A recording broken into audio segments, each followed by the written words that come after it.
Cognito-hazard / info hazard or information hazard or memetic hazard.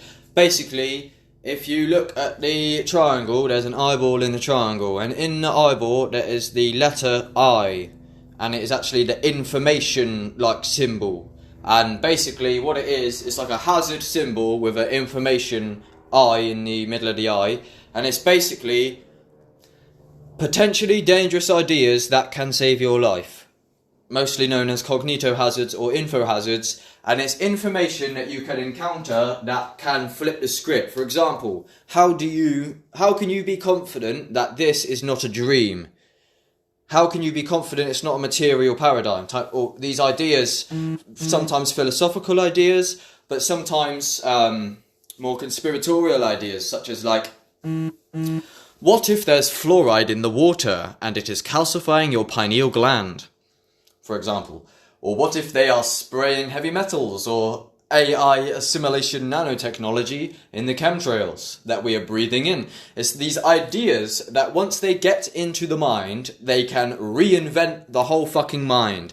It's like contagious mind viruses, or contagious ideas that survive in the minds by planting seeds of consciousness, where me telling you about this is itself a cognito-hazard or info-hazard, because now the term itself is almost self-defined, because if you search up cognito-hazard catalog, which I've been building these for a long time, it's just full of these ideas, and there's a real danger to them, I can't lie.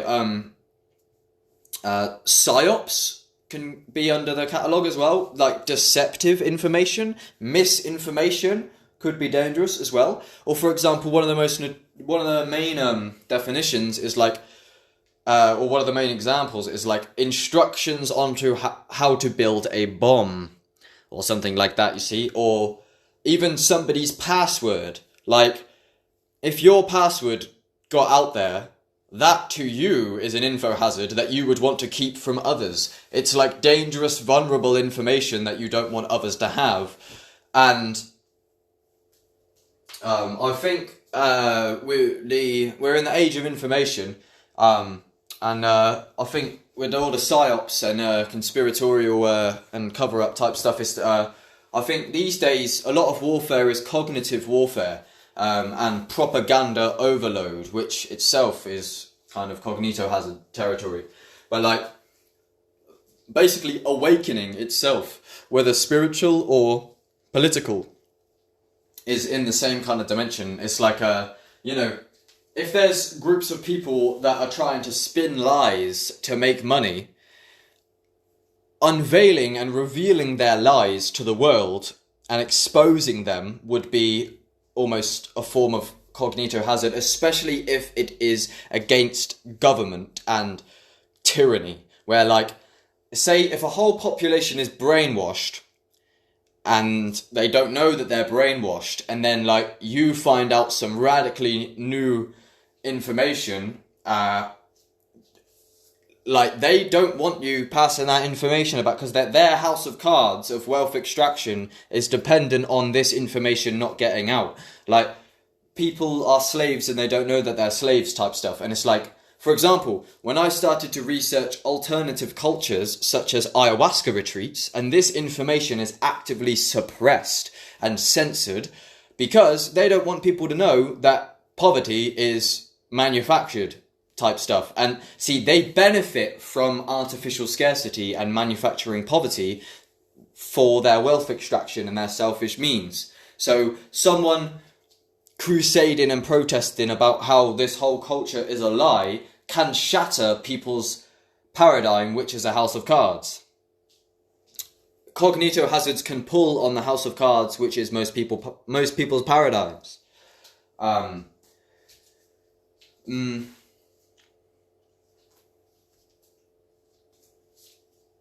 Psychedelics is a very good example. Psychedelics are illegal. Plant medicines, organic ancient medicines that have been made illegal by the government that rewire the brain and open the doors of perception. Knowing about these substances is a cognito-hazard itself.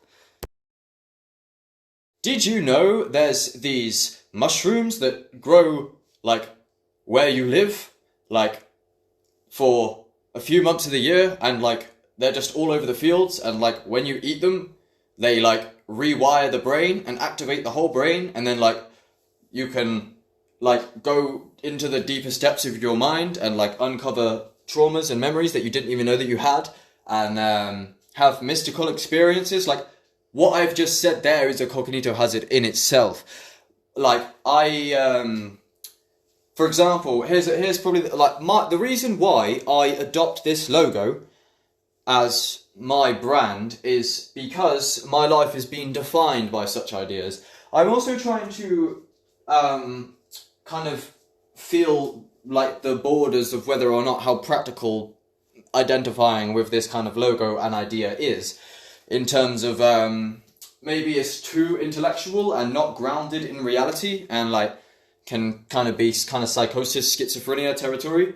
So I don't know if it's a problem to be of this nature, and maybe, don't know, but like the reason why I feel defined by this is because when I was young, I was just like everyone else for the I feel defined by this is because when I was young, I was just like everyone else for the most part. I was just going to school. I remember I was 15 years old. I was eating garbage that my parents were feeding me, dead food. I didn't really know what it was or nothing. I didn't really know nothing. I was just going to school and just being a kid fucking around. I don't really remember that much. I wasn't really very alive or independent back then. I was just a kind of a cog in a machine, I can't lie. Like, that's how it felt. Like, I didn't really know that I was alive. I was kind of unconscious and I didn't know much at all. I just kind of thought reality is just mundane and just whatever, just go to school. I don't know what the fuck I thought. I was probably disassociated and a bit traumatized or whatever. I had no idea. But I was on my phone and I vaguely knew this rapper, not really, that some of my friends listened to. Like, he's quite funny and he's just with the youth. A lot of the youth listen to him, and he's just a kind of a viral, quite famous rapper around my area. I decided to look deeper into his music and see what other stuff he has. Turns out he has a whole different side to his personality, which is a more spiritual side. And I ended up stumbling across a song called Ark of the Covenant, or the Covenant, or I can't remember how they say it. And basically, the song starts and it just goes like, every single thing you know is a lie. History is his story, it isn't mine. And it just keeps going on and it's talking about fucking loads of stuff. And I just went down this rabbit hole and I've just found this catalogue, this Cognito-Hazard catalogue. This guy's talking about psychedelics, sacred geometry. He's talking about the polluted food, the polluted water, the indoctrination, the propaganda. And it's like literally automatically resonated so hard. I listened to this tune again and again and I'm like, I can't believe what I've found. And my life is defined by these ideas to a large extent because they absolutely changed my life. I have no idea where I'd be without them. It's like a seed of consciousness gets planted in me through someone's creation who's also found these seeds of consciousness. And this is what I mean. They're contagious ideas. They survive by seeding in minds, through minds, in like the astral plane. And it's an identity level thing. When they say like ideology, I think to an extent is kind of relevant to that. Maybe ignore that last bit. But what I mean is like, basically, if I become a certain idea like so much, like you can almost dissolve your identity, where it's like, if I leave behind, if in this incarnation, if I create a Cognito-Hazard catalogue, and then I reincarnate in the future and I find the same Cognito-Hazard catalogue, I have essentially, in some form, actually transcended death. Not really, but what I mean is like, if I can survive my ideas and then rediscover them in the future from a different incarnation, I can like entertain those ideas again and breathe life into them and essentially be like, it don't matter what body I'm inside of, if I live for and identify with that logo, I can like it's literally like transcends like in a weird way, because it's like ideas survive is what I'm saying. Like, I swear, I made a whole, I'll send you a link now. I got a 2-hour video about it. It's an old one, but you can like literally survive via ideas by like discovering your own art in a new incarnation, and then like it's fucking trippy in a way where it's like don't know. I'll send you this link. I was thinking, I wonder if it's, see, that's what I mean, like, in terms of psychosis, schizophrenia type stuff, it's like, that might be the last thing that May needs. I don't know, I don't speak to her that much, but like, this stuff that I'm on about is quite ungrounded, it's very intellectual in the mind. It's kind of the opposite of being grounded in reality in a weird way, but it's a paradox, because, I don't know, reality is a fucking infinite paradox, but yeah. She would know what I'm on about, to a large extent. Well, kind of. Like, I've kind of, like, invented this whole concept a bit, by the way. Like, I mean, it is a real thing, but, like, I've reinvented what Cognito-Hazard means from my perspective. But, yeah, like, that's what happened to May, I reckon. Like, when she discovered the psychedelics and that, like, that is, like, to even know that psychedelics exists is quite a info hazard. And she's definitely done a lot of research and listened to a lot of radical information. That's it. It's just the age of information. I was been on screens for so much of my life, and I'm like surrounded by life-changing information all of the time. And that's a lot of what it is as well. It's like, also you can like, so with the Cognito-Hazard thing, it's like, you can basically like, if I find a conspiracy rabbit hole about like, say, gang stalking, basically I can, like, if I entertain these ideas, I actually begin to wear that lens. And you can actually alter your lens of reality via entertaining certain ideas. It's kind of crazy and weird, but it's like, you don't know what conspiracies are real and what aren't. And when you really start to entertain some of them, it actually starts to alter your perception of reality. I don't have an ATM with unlimited money, sorry. But when I started to entertain some of the ideas of like AI and gang stalking and stuff, and it's like, or like, how do you know that you're not breathing in AI assimilation nanotechnology that's being sprayed from the planes? And if you are, what would that entail? Or here's one, optogenetics. There's a conspiracy rabbit hole where neurons can be controlled with light.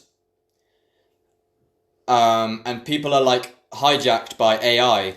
And there's like a DARPA organization, like Defense Research Advance Agency, some shit. And it's like, they're like creating neural weapons, and they're creating a brain-computer interface. And they're like merging people with smart cities and creating transhumanism. And that's already happening today. And learning that information actually gives you the ability to wear the lens and perceive how people are being hijacked by advanced technology.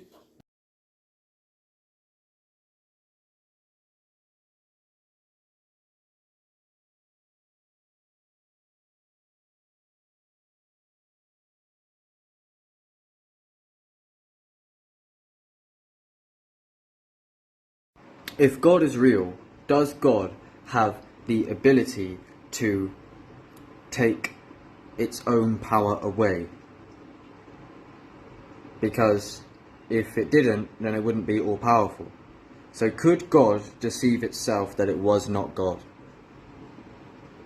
Or that it is not God?